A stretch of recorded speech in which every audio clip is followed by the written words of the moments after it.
प्यारे बच्चों, आप सभी लॉकडाउन के कारण अपने अपने घरों में हैं। ऐसे समय में हम लेकर आए हैं आपके लिए डिजी साथ कार्यक्रम। इसके माध्यम से आप प्रत्येक दिन सोमवार से शुक्रवार तक पूर्वाह्न 10 से 12 तथा अपराह्न 1 से 2 बजे तक अपने अपने कक्षाओं के अनुरूप कार्यक्रम देख सकेंगे। स्कूली शिक्षा एवं साक्षरता विभाग, झारखंड।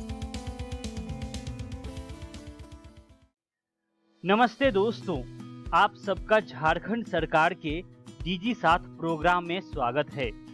आइए देखते हैं कि आज हम क्या पढ़ेंगे। हम एपिसोड की शुरुआत कक्षा 9 के सामाजिक अध्ययन के अध्याय लोकतंत्र क्या, लोकतंत्र क्यों को पढ़ेंगे। साथ साथ इन पर आधारित प्रश्नों को भी करेंगे। ठीक इसके बाद कक्षा 11 में रसायन विज्ञान के अध्याय परमाणु की संरचना को पढ़ेंगे।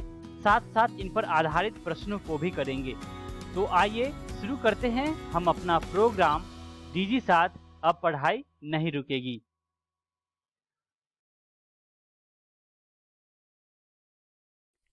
नमस्कार दोस्तों, आज हम लोकतंत्र क्या और क्यों अध्याय का अगला भाग पढ़ने वाले हैं। पिछले भाग में हमने लोकतंत्र के अर्थ को जानते हुए उसकी परिभाषाओं के बारे में हमने चर्चा की थी। साथ ही लोकतंत्र की कुछ विशेषताओं को भी हमने जाना। आज की इस वीडियो में हम लोकतंत्र ही क्यों इस प्रश्न पर चर्चा करेंगे। बच्चों, लोकतंत्र के लिए विभिन्न देशों में या फिर भारत में भी लगातार बहस होती रही। कुछ लोग लोकतंत्र के विपक्ष में तर्क देते हैं तो कुछ लोग लोकतंत्र के पक्ष में तर्क देते हैं। हम इन दोनों तर्कों के बारे में चर्चा करेंगे और साथ ही लोकतंत्र के एक व्यापक अर्थ के बारे में भी आज अध्ययन करेंगे। तो चलिए शुरू करते हैं आज का अध्याय। दोस्तों, हम लोगों ने पिछले अध्याय और इस अध्याय के पहले भाग में जाना कि शासन के अनेक रूप हैं, जैसे सैनिक शासन, तानाशाही शासन, राजशाही शासन, कम्युनिस्ट शासन और लोकतांत्रिक शासन। हम लोगों को यह जानकर खुशी होगी कि इन सभी शासनों में लोकतांत्रिक शासन ही सबसे अच्छा है। आज दुनिया में लोकतांत्रिक शासन अपनाने की होड़ मची हुई है। अब हमारे सामने एक प्रश्न उठता है कि लोकतंत्र ही सबसे अच्छा शासन क्यों है। इस प्रश्न को समझने के लिए हमें लोकतंत्र के गुण और दोष अर्थात इसके पक्ष और विपक्ष में उत्पन्न तर्कों को समझना होगा। तो सबसे पहले लोकतंत्र के विपक्ष में तर्क को देखते हैं। जब हम लोग लोकतंत्र और लोकतांत्रिक शासन की चर्चा करते हैं तब लोकतंत्र के खिलाफ कुछ तर्क सामने आते हैं। लोकतंत्र के विरोधी ये तर्क देते हैं कि लोकतांत्रिक देशों में अनपढ़ों की संख्या अधिक है और यहाँ पर गैर जिम्मेदार लोग ज़्यादा हैं। इनके वोटों को महत्व देने से शासन की गुणवत्ता कम हो जाती है।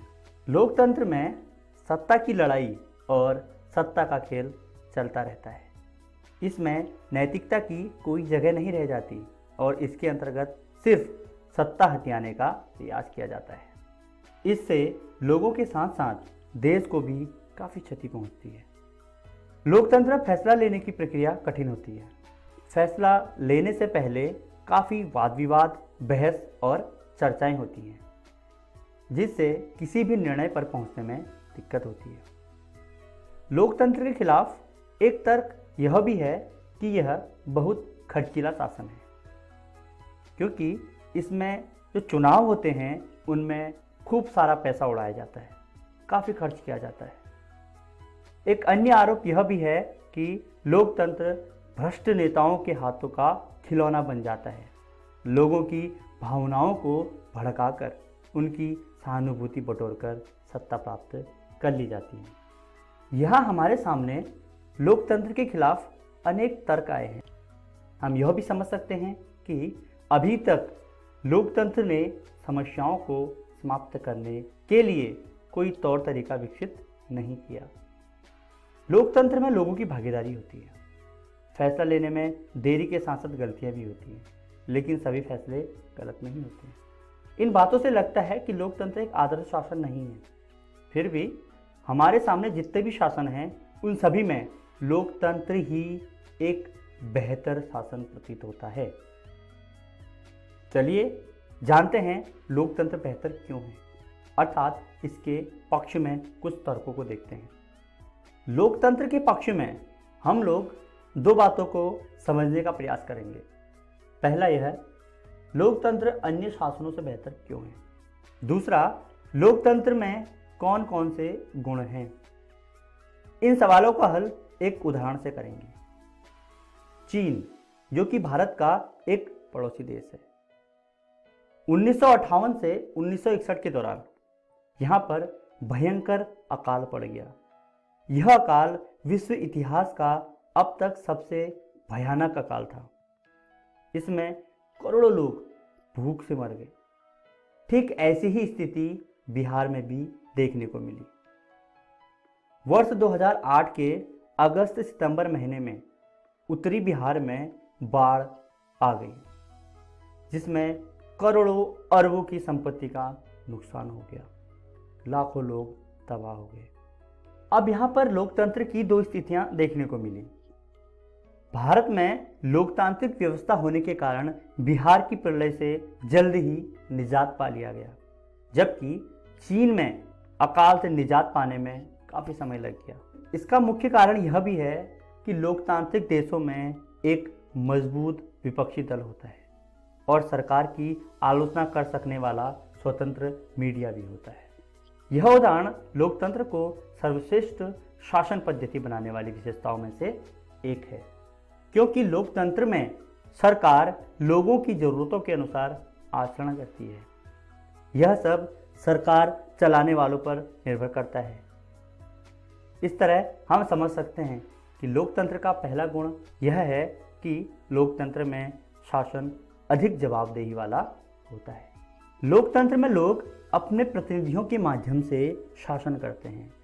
प्रतिनिधि लोगों की इच्छाओं, भावनाओं और आवश्यकताओं से पूर्व परिचित होते हैं, अतः वे लोगों की इच्छाओं, भावनाओं और आवश्यकताओं को ध्यान में रखकर लोक कल्याण के लिए कार्य करते हैं। लोकतंत्र में सरकार द्वारा लिए गए फैसलों पर सार्वजनिक बहस होती है, सार्वजनिक रूप से चर्चाएं भी होती हैं। यदि सरकार जल्दबाजी में कोई गलत फैसला लेती है तो सार्वजनिक चर्चाएं और बहस के द्वारा उस पर सरकार का ध्यान आकृष्ट कर दिया जाता है, जिससे सरकार के पास इस तरह के फैसलों में सुधार का विकल्प रहता है। इसका एक उदाहरण है कि 1975 में श्रीमती इंदिरा गांधी ने भारत में आपातकाल लागू कर दिया था, जो लोगों के विचार में गलत फैसला था। इस फैसले के कारण श्रीमती इंदिरा गांधी को 1977 ईस्वी के चुनाव में लोगों ने मतदान नहीं किया और श्रीमती इंदिरा गांधी को सत्ता से हटना पड़ा। अतः लोकतंत्र में सरकार को अपनी गलती सुधारने का मौका रहता है। चुनाव के दौरान आम दिनों में नेताओं का भाषण होते रहता है। इस तरह के भाषणों में नेता लोग सरकार की नीतियों और कार्यक्रमों को लोगों के सामने रखते हैं, जिससे लोग सरकार की नीतियों और कार्यक्रमों के बारे में जानकारी प्राप्त करते हैं। यदि सरकार का कोई फैसला लोगों के हित में नहीं होता तो लोग उसका विरोध करते हैं। इससे पता चलता है कि लोग अपने अधिकार और कर्तव्यों के प्रति सजग हैं। तो हम कह सकते हैं लोकतंत्र में जनता अपने खिलाफ बने नियमों का विरोध कर सकती है। इन्हीं सब चर्चाओं के आधार पर समझा जा सकता है कि लोकतंत्र शासन का ही एक प्रकार नहीं, अपितु लोकतंत्र राज्य, समाज और आर्थिक व्यवस्था का भी एक प्रकार है। आइए लोकतंत्र के व्यापक अर्थ के बारे में जानते हैं। इस अध्याय में हमने लोकतंत्र के बुनियादी बातों की चर्चा की। हमने यह भी देखा कि एक शासन के रूप में लोकतंत्र अन्य शासनों से बेहतर है। अब समझना यह है कि लोकतंत्र तो अनेक देशों में है। इन देशों के लोकतंत्र में सामान्य लोकतंत्र और एक बेहतर लोकतंत्र कौन है? क्या सरकार की परिधि से बाहर भी लोकतंत्र है? इन सवालों को समझने के लिए हमें लोकतंत्र के व्यापक अर्थ को समझना होगा। प्रफुल्ल की बड़ी बहन रीति, जिसकी शादी तय हो गई है, घर में सभी लोग खुश हैं। रात में घर के सभी सदस्य एक साथ बैठकर यह फैसला लेते हैं कि शादी में कौन कौन सी और कैसी व्यवस्था करनी है। सभी लोगों को अपना अपना विचार रखने का मौका मिलता है। सभी के विचार सुनने के बाद आपसी सहमति से फैसले लिए जाते हैं कि शादी बेहतर ढंग से किस तरह हो सकती है। एक दूसरा उदाहरण है कि गांव में दशहरे की पूजा होनी है और दुर्गा पूजा भी होनी है। इसके लिए गांव के सभी सदस्य एक साथ बैठकर अपने अपने विचार रखते हैं। यहाँ भी गांव के सभी सदस्यों की, सभी लोगों की बातें सुनी जाती हैं और अंत में फैसला सभी लोगों के विचार के अनुसार होता है। इन दोनों उदाहरणों से लोकतंत्र के फैसले बुनियादी तौर तरीकों को उजागर करते हैं। इससे यह भी स्पष्ट होता है कि लोकतंत्र केवल सरकार तक ही सीमित नहीं है, बल्कि इसकी पहुंच संगठन, गांव और परिवार तक भी है। इस प्रकार हम कह सकते हैं कि लोकतंत्र एक ऐसी शासन व्यवस्था है जिसका प्रयोग जीवन के किसी भी क्षेत्र में हो सकता है, या ये कहें कि लोकतंत्र जीवन जीने का एक तरीका है। चलिए दोस्तों, देखते हैं इस वीडियो में आज हमने क्या क्या सीखा। आज हमने लोकतंत्र ही क्यों इसके बारे में जाना, लोकतंत्र के विपक्ष में तर्क, लोकतंत्र के पक्ष में तर्कों के बारे में चर्चा की और साथ ही लोकतंत्र के व्यापक अर्थ को समझा। आशा करते हैं आपको यह वीडियो बहुत पसंद आई होगी। धन्यवाद।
नमस्कार दोस्तों, आज के इस अध्याय में आपका स्वागत है। आज हम पढ़ेंगे रसायन विज्ञान की कक्षा 11वीं का पाठ नंबर 2, जिसका नाम है परमाणु की संरचना भाग 1।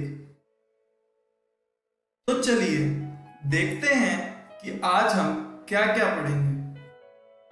आज हम पढ़ेंगे डाल्टन का परमाणु सिद्धांत, उसके बाद हम पढ़ेंगे परमाणु की संरचना और आखिर में हम पढ़ेंगे अप्रमाणविक कण। तो चलिए दोस्तों, एक एक करके इनके बारे में जानते हैं। सबसे पहले डाल्टन का परमाणु सिद्धांत। डाल्टन के परमाणुीय सिद्धांतों के मुख्य बिंदु इस प्रकार हैं। सब पदार्थ परमाणुओं से बने हैं जो अविभाज्य हैं और इनको नष्ट नहीं किया जा सकता। एक तत्व में सभी परमाणु समान होते हैं। भिन्न भिन्न तत्वों के परमाणु आकार और द्रव्यमान में भिन्न भिन्न होते हैं। जैसा कि आप देख रहे हैं, यहाँ पर एक ऑक्सीजन परमाणु 2 हाइड्रोजन परमाणु से जुड़कर एक पानी का अणु बना रहा है। यहाँ पर दोनों हाइड्रोजन परमाणु का आकार और द्रव्यमान एक जैसा है, जबकि एक ऑक्सीजन परमाणु का आकार और द्रव्यमान हाइड्रोजन परमाणु से अलग है। चलिए बढ़ते हैं अपने अगले विषय की तरफ। परमाणु क्या है? परमाणु एक रसायन का सबसे छोटा कण है जो प्रकृति में मौजूद है, जैसा कि आप इस दृश्य में देख रहे हैं। चलिए आगे बढ़ते हैं। परमाणु की संरचना। परमाणु छोटे छोटे कणों से बने होते हैं जिन्हें इलेक्ट्रॉन, प्रोटॉन और न्यूट्रॉन कहा जाता है, जैसा कि आप इस दृश्य में देख पा रहे हैं। चलिए दोस्तों, बढ़ते हैं अपने अगले विषय की तरफ। अप्रमाणविक कण। परमाणु जिन छोटे कणों से बने होते हैं उन्हें अप्रमाणविक कण कहा जाता है। यह इस प्रकार है: इलेक्ट्रॉन, प्रोटॉन, न्यूट्रॉन। आइए एक एक करके इनके बारे में जानते हैं। सबसे पहले इलेक्ट्रॉन। इलेक्ट्रॉन परमाणु के ऋणात्मक आवेश कण होते हैं जो परमाणु के केंद्र के चारों ओर घूमते हैं, जैसा कि आप इस चित्र में देख रहे हैं। चलिए दोस्तों आगे बढ़ते हैं। इलेक्ट्रॉन की खोज।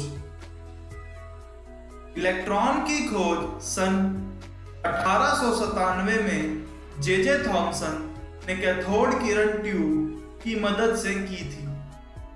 आइए जानते हैं उन्होंने इलेक्ट्रॉन की खोज कैसे की थी।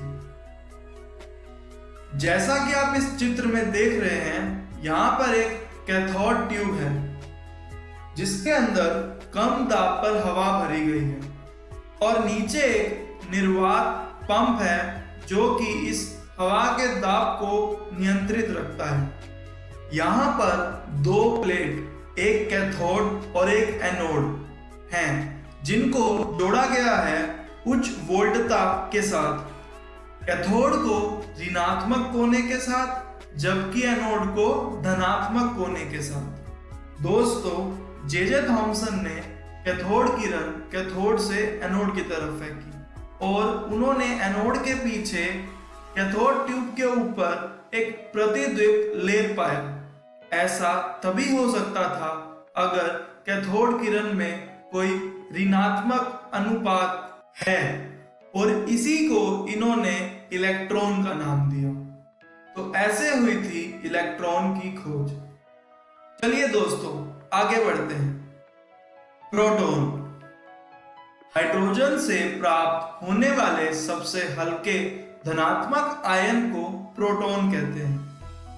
जैसा कि आप इस दृश्य में देख रहे हैं। प्रोटॉन की खोज। प्रोटॉन की खोज सन 1886 में ई गोल्डस्टीन ने की थी। चलिए दोस्तों देखते हैं इन्होंने कैसे किया था।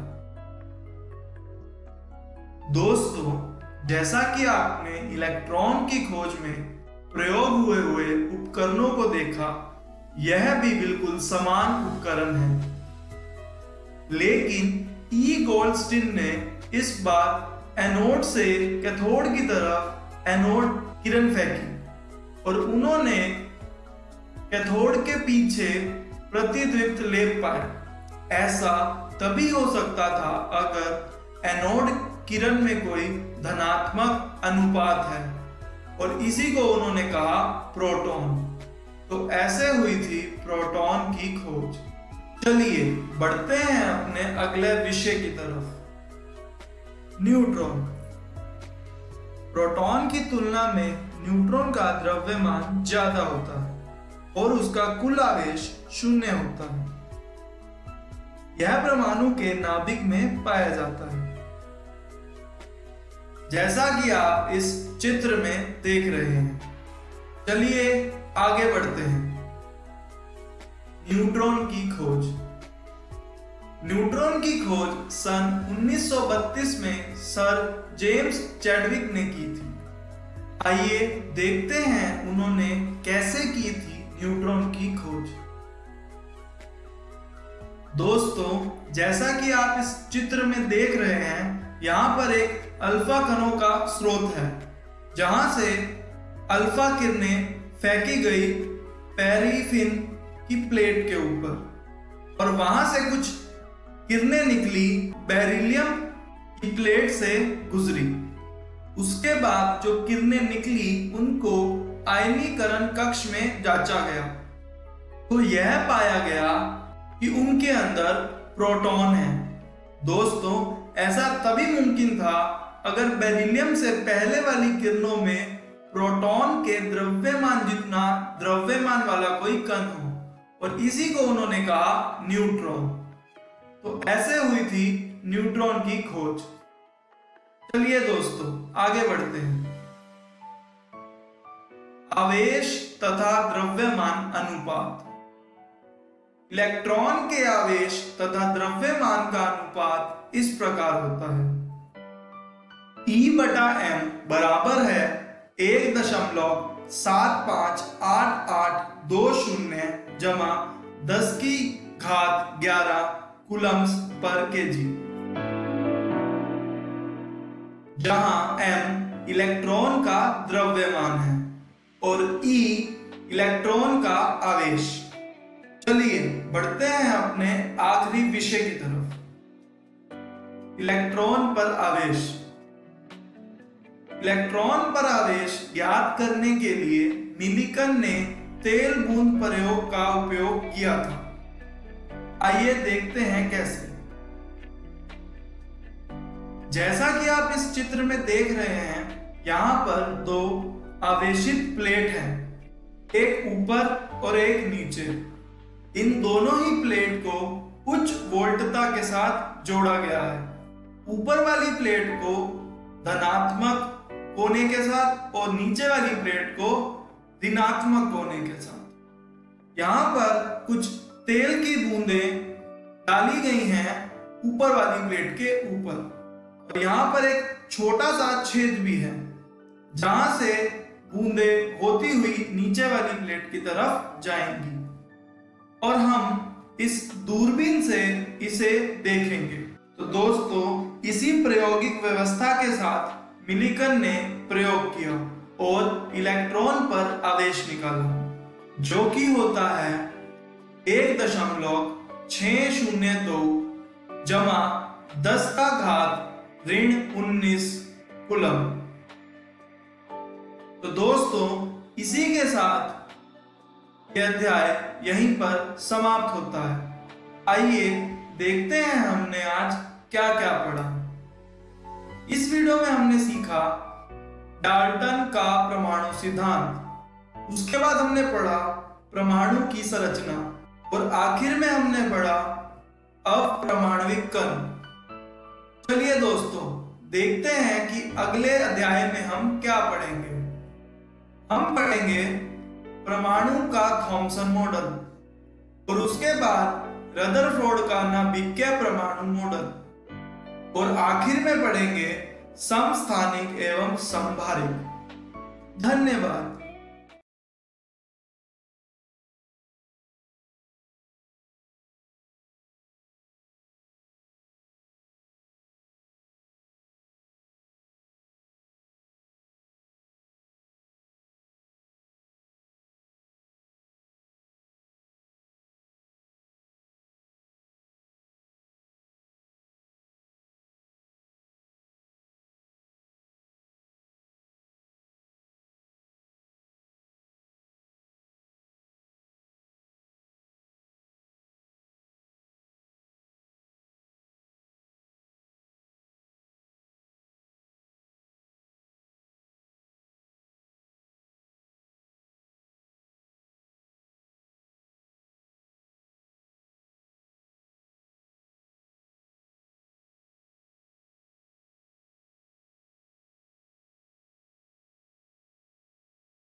नमस्ते दोस्तों, डीजी 7 के आज के एपिसोड में आशा करता हूं कि आपको बहुत कुछ सीखने को मिला होगा। आइए देखते हैं कि आज हमने क्या क्या पढ़ा। आज हमने कक्षा 9 में सामाजिक अध्ययन विषय के अध्याय लोकतंत्र क्या, लोकतंत्र क्यों को पढ़ा, साथ साथ इन पर आधारित प्रश्नों को भी किया। ठीक इसके बाद कक्षा 11 में रसायन विज्ञान के अध्याय परमाणु की संरचना के बारे में पढ़ा और साथ साथ इन पर प्रश्नों को भी किया। आइए देखते हैं कि कल हम क्या पढ़ेंगे। दोस्तों, हम कल कक्षा 9 में हिंदी के अध्याय वाक को पढ़ेंगे और इसके बाद कक्षा 11 में बायोलॉजी के चैप्टर एनिमल किंगडम को पढ़ेंगे। एक जरूरी सूचना, इस एपिसोड को जो अभी आपने देखा, इसका पुनः प्रसारण YouTube पे किया जाएगा इकोवेशन के चैनल पर ठीक 3 बजे। तो यदि आप अपने दोस्तों के साथ भी ये एपिसोड शेयर करना चाहते हैं या पुनः देखना चाहते हैं तो YouTube पर डीजी 7 इकोवेशन सर्च करें और आप इस वीडियो तक पहुंच जाएंगे। धन्यवाद दोस्तों।